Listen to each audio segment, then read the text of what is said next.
అందరూ ఎలా ఉన్నారు? ఈరోజు నేను చేయబోయేది గోదావరి వాళ్ళ చేప. అదేనండి, పులుసు తర్వాత అంతగా ఇష్టపడేది చేపల్లో రారాజు కొరమేను. ఈరోజు మా ఆయన గారు చెరువు పెట్టి తెచ్చారు. చూస్తున్నారుగా ఎంత బాగుందో. మంచి నిగనిగలాడుతుంది. చూస్తుంటేనే తినేయాలనిపిస్తుంది. ఇంకా ఆకలేకపోతున్న రెసిపీ చూసేద్దాం రండి. ముందుగా కేజీ కొరమేను చేపని నీట్గా ముక్కలుగా కోసుకుని శుభ్రం చేసుకోవాలి.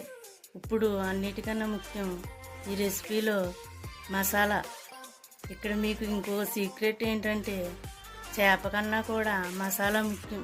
ఎందుకంటే కొరమేను కాదు, బొచ్చు కానీ బంగారు తీగ కానీ చేప ప్రాసెస్ ఈ మసాలా వాడితే ఏ కూర అయినా కొరమేను కూరలాగానే ఉంటుందండి.